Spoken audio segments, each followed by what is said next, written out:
Night dreary, while I ponder weak and weary. What is poetry? I would define in brief poetry as words, as the rhythmic creation of beauty. The right is to bring life to mere words upon a page, even those we wish would remain dead. Words have no power to impress the mind, though the exquisite horror of their realities. Writing is but a reflection of our world, dark, frightening, perhaps even mad. Who's got mad? He's got mad. He's mad. Who's got mad? He's got mad. He's mad. Who's got mad? He's got mad. He's mad. Who's gone mad? But perhaps madness is a sublimity of intelligence. Yes, deep within the darkness of the madman's mind are the answers to all the world's questions. Madness is pure. Madness is sublime. Perhaps we've all gone mad.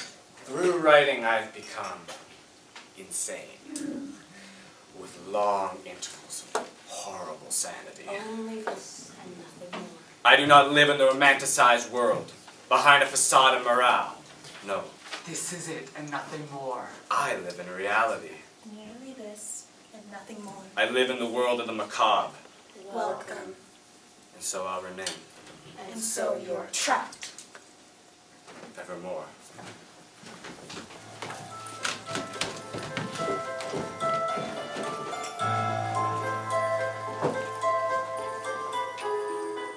As the shades of evening drew on, I found myself within the view of the melancholy house of Usher.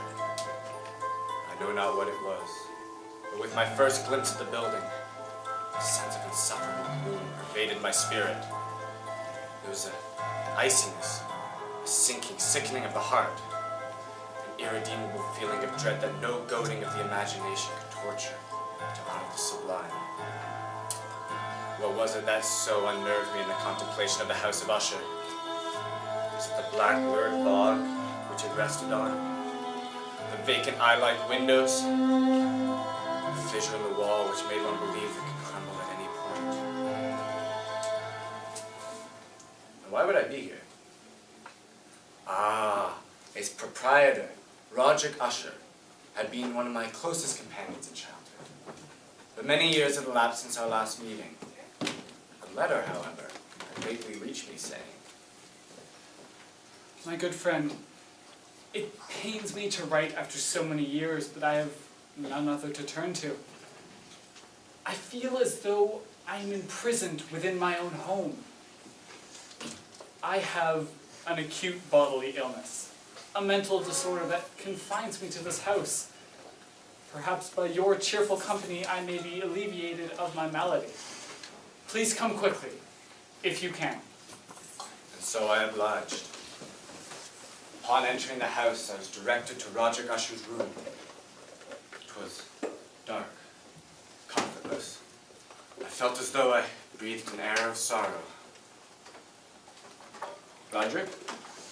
My good man, at last, at long last you've come. I feared.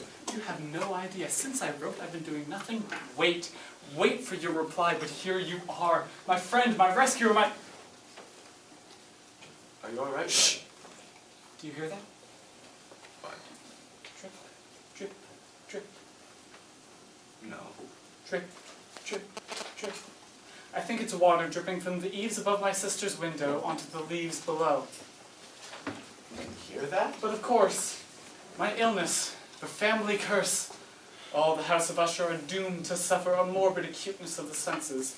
The softest light burns my eyes, the slightest noise will stir me. I can only wear the lightest fabrics. Food has become unpalatable, even the scent of flowers has become oppressive. But the worst is the terror. The terror? The terror of terror. I fear the events of the future, not in themselves, but in their results.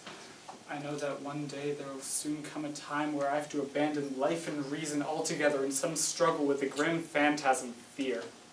Roderick, I know not what to tell you. And she will leave me, all alone. Who? My sister, Lady Madeline. And she too suffers from this family curse? Not quite. Hers is of a more cataleptic nature. She will lose control of her body just as I lose control of my mind. And her demise will leave me the last in the ancient race of ushers. All alone. For several days, ensuring her name was unmentioned by either Usher or myself, I busied myself in the earnest endeavors to alleviate the melancholy of my friend. Until one night. Lady Madeline, she's no more. My deepest condolences. I wish to preserve her corpse a fortnight in one of the house's vaults. You must understand. Due to the unusual character of her malady, her doctors have already inquired about post-mortem access to her body. I cannot, in good faith, let them disrespect her memory so.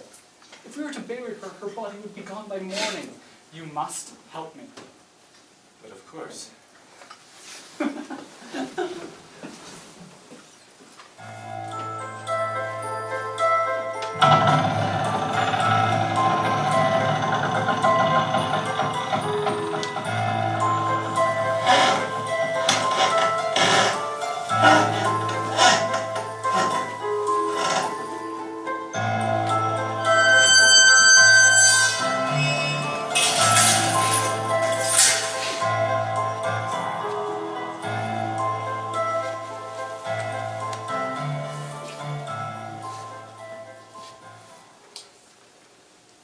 She almost looks as though she's smiling. 'Tis the cruel trick of cataleptic diseases, filling those of us with who remain with false hope.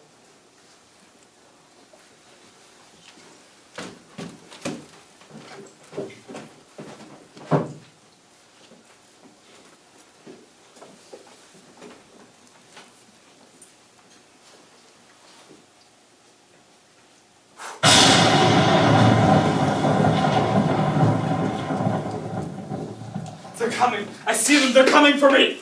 I see them! Roger, you shall not let us behold you. These appearances which bewilder you are not more than visions dreamt up by your imagination. Look, I have a book. I will read and you will listen and we'll pass this terrible night together.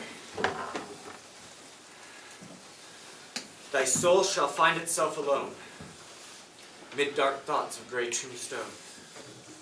Not one in all the crowd to pry into thine hour of secrecy.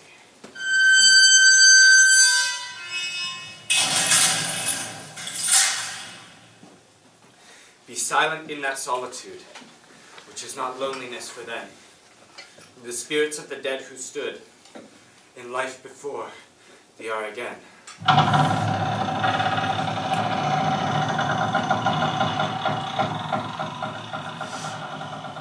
And death around thee, and their will, shall then overshadow thee.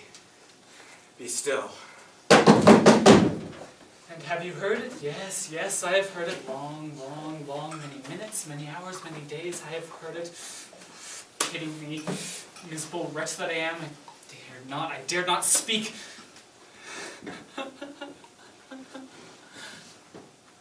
We have put her living in the tomb. Said I not my senses were acute? I tell you now that I first heard her feeble movements in the hollow coffin many, many days ago, yet I dared not speak. Oh, whither shall I fly? Should she not be here anon? Is she not hurrying to upbraid me for my haste? Do I not discern her footstep upon the stair? Do I not hear the shallow beating of her heart? Madman! Madman, I tell you now, she stands without the door.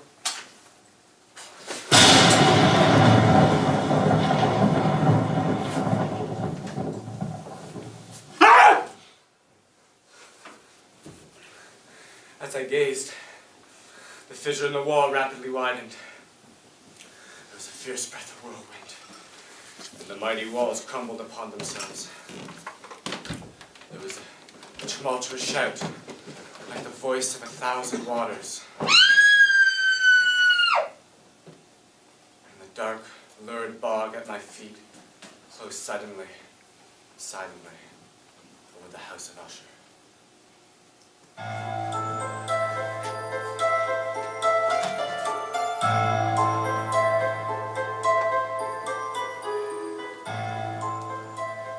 Distinctly I remember. It was in the bleak December, and each separate dying ember wrought its ghost upon the floor. Eagerly I wished the morrow. Vainly I sought to borrow from my books, escape from sorrow. Sorrow for the lost Lenore, for that rare and radiant maiden whom the angels named Lenore. Nameless here, evermore.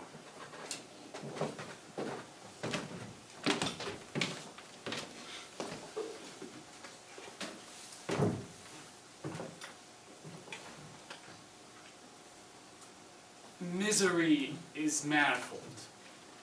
The wretchedness of earth is multiform.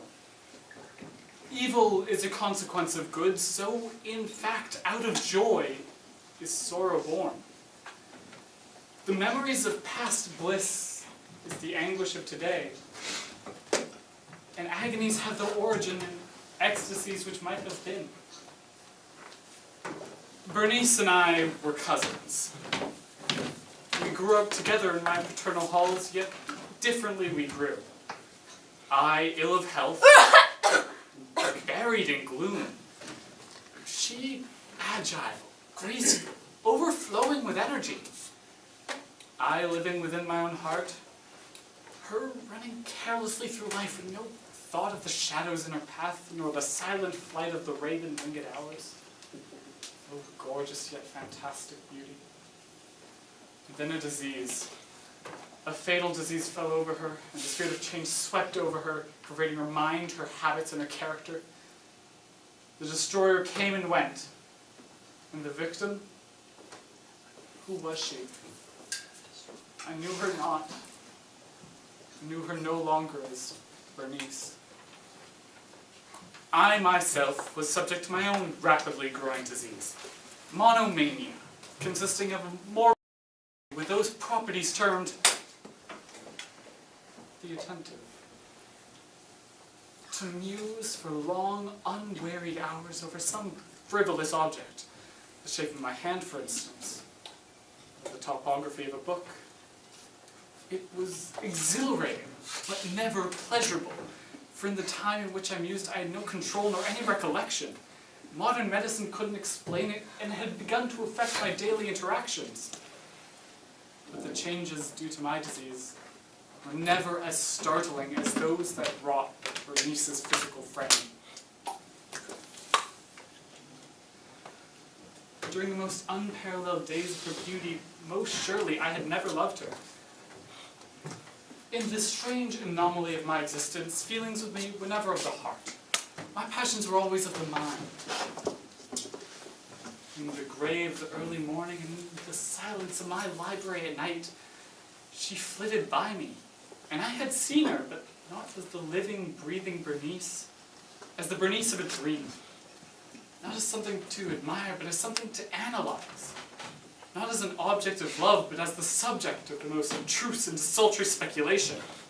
And now, I shuddered in her approach and grew pale in her presence. And yet, bitterly lamenting her fallen and desolate condition, I called to mind that she had loved me long. And in a cruel moment, I spoke to her of marriage.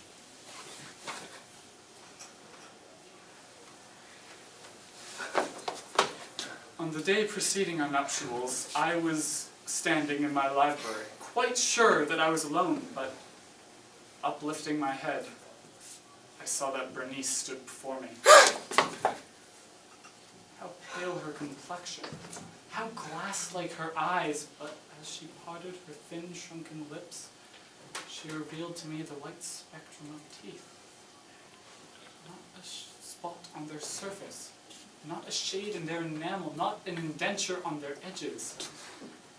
In this moment they had branded themselves upon my memory. I saw them now more unequivocally than I had seen them then. The teeth! They were here, there, everywhere, visibly and palpably before me, long, narrow, and excessively white, with pale lips writhing about them. And then came the full force of my monomania, and I struggled in vain against this odd yet irresistible influence.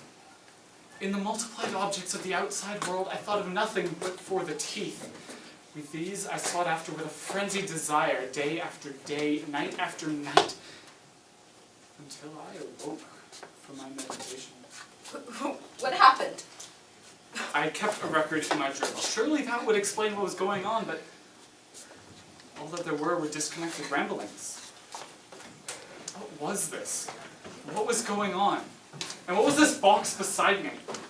Excuse me, sir. There was a wild cry disturbing the silence of the night.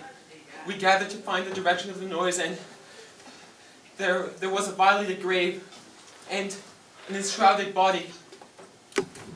It was still breathing, still palpitating, still alive.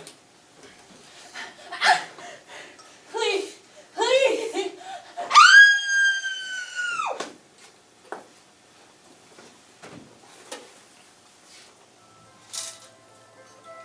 All 32.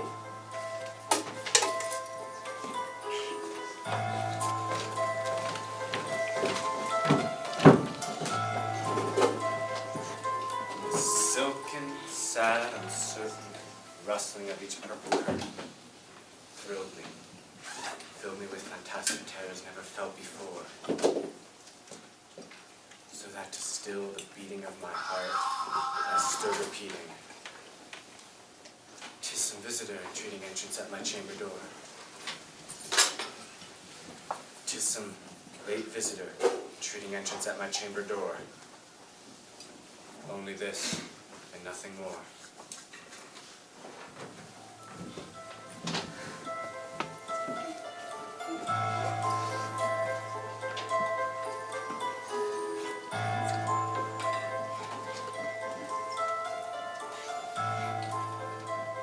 True. Nervous. Very, very dreadfully nervous. I had been. And, how then will you say that I am mad? The disease had sharpened my senses, not dulled, not dimmed them. Above all else was my sense of hearing acute. I heard all things in heaven and earth. I heard many things in hell. How then will you say that I am mad? Hearken, and observe how healthily and calmly I can tell you the whole story. It is impossible to say how the idea first entered my mind, but once conceived, it haunted me day and night. Object, there was none. Passion, there was none. I loved the old woman. She had never wronged me, never given me insult. For her gold, I had no desire. I think it was her eye. Yes, it was this. One of her eyes resembled a vulture, pale blue with a film over it. Whenever it fell upon me, my blood ran cold, and so by degrees, gradually, I made up my mind. Kill her. Kill the evil eye. To take the life of the old woman and rid myself of the eye. Forever. You fancy me mad? Mad, no, nothing. You should have seen me. I was never kinder to the old woman than during the whole week before I killed her. And each night, for 7 nights, I would unlatch the door to her room, gently, quietly, and thrust my head in. I would undo my lantern so that a single ray fell upon the vulture eye. But it was always closed. So it was impossible for me to do my work. For it was not the old woman who vexed me, but her evil eye. Upon the 8th night, I was more cautious than usual when opening the door. But my thumb slipped on the lantern's fastening. Who's there? She waits for death. She lays in fear. For an hour, I did not move a muscle. But once the old woman fell back asleep, I undid my lantern so that a single dim ray shot from out the crevice and landed upon the vulture eye. I could see nothing else of the old woman's face nor person, for I had directed the ray, as if by instinct, precisely upon the damaged spot. And then I heard it. A low, dull, quick sound such as a watch makes when enveloped in cotton. I knew the sound well. It was the beating of the old woman's heart. It grew louder, quicker. Her terror must have been extreme. I thought her heart must burst. And then a new anxiety seized me. The noise would be heard through a wall by a neighbor. The old woman's hour had come. Kill her now.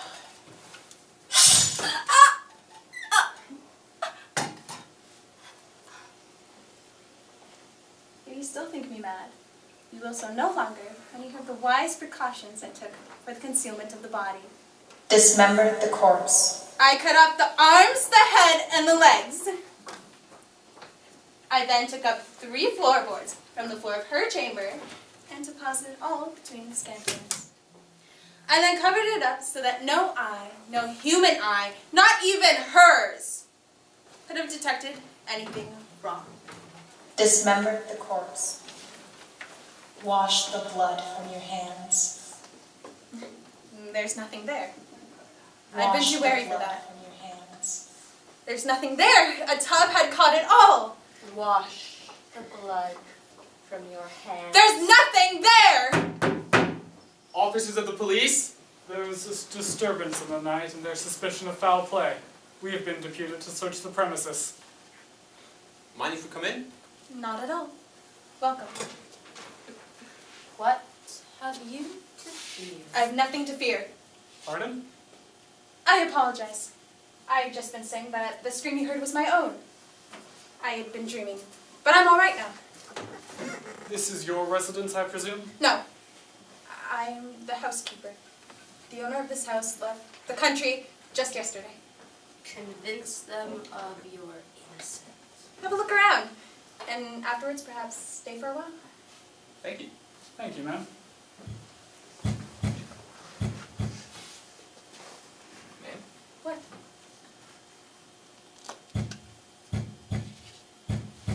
Are you all right? You don't hear it? Wash the blood from your hands. You must hear it. Her heart still beats. You're mocking me. Wash the blood from your hands. Show me your hypocritical smiles no longer. Her heart still beats. I admit the deed. Wash the blood from your hands! It is the beating of her hideous heart.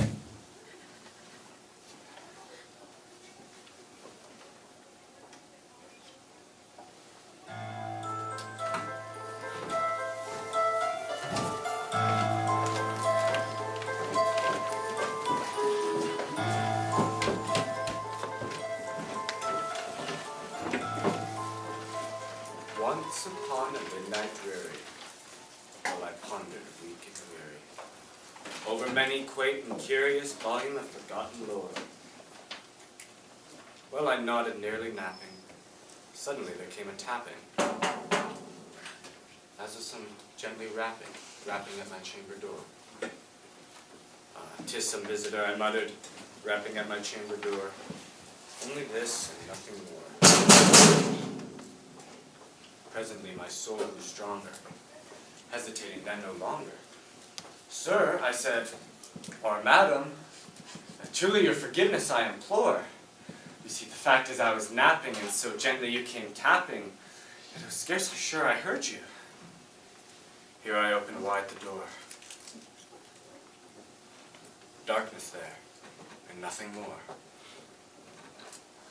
Deep into that darkness peering, long I stood there, wondering, fearing, doubting, dreaming dreams no mortal ever dared dream before. But the silence was unbroken, and the stillness gave no token. And the only word there spoken was the whispered word, "Lenore?" This I whispered, and a voice murmured back the word. Lenore. Only this and nothing more. Oh, Edgar, what a lovely evening it is, my dear. Open here I flung the shutters when, With many a flirt and flutter, in there stepped the raven of the saintly days of yore. Though thy crest be shorn and shaven, said I, thou sure art no Ghastly, grim, and ancient raven, wandering from the nightly shore. Tell me what thy lordly name is on thy night's Plutonian shore. Quoth the raven. Nevermore. Edgar, what are you doing with that knife? Startled at the stillness broken I by... reply so aptly spoken. Doubtless, said I. Would it others is merely stock and store, caught from some unhappy master whose unmerciful disaster followed fast and followed faster, to the dirges of his melancholy that burden bore. To the dirges of his melancholy the burden bore. Of never, nevermore. Edgar! Edgar, what are you doing? Edgar, stop it, please! And the raven still beguiling all his fancy and his smile. Swift you wheeled the cushioned seat in front of bird and less and full. Upon the velvet sinking, I betook myself to linking. Fancy unto fancy, thinking what this ominous bird of yore. Ghastly, grim, ungainly, gaunt, and ominous bird of yore. Meant in croaking. Nevermore. What lovely evening it is here. Why'd you do it, Edgar? I thought you loved me. Why'd you do it, Edgar? I thought you loved me. Scary. Why? I love you, Edgar. Prophet, said I! Thing of evil, but prophet still, if bird or devil. By thy heaven that bends above us, by thy God we both adore, tell this soul of sorrow laden, if within a distant Aden, it shall clasp the sainted maiden, whom the angels name Lenore. Clasp a rare, radiant maiden, whom the angels name Lenore. Quoth the raven, nevermore. Be that word or sign in parting, bird or fiend, I shrieked, upstarting. Get thee back to the tempest and the nice Plutonian shore. Leave no black plume as token of the lie thou hast spoken. Leave my loneliness unbroken. Quit the bust above my door. Take the beak from out my heart, and take thy form from off my door. Quoth the raven, nevermore. And the raven never flitting Still is sitting. Still is sitting. on the pallid bust of Pallas just above thy chamber door. And his eyes have all the seeming of a demon's that is dreaming. And cast by lamplight streaming, there's a shadow on the floor. And my soul, from out that shadow, lies floating on the floor, shall be lifted, nevermore. Nevermore, nevermore, nevermore, nevermore, nevermore, nevermore, nevermore.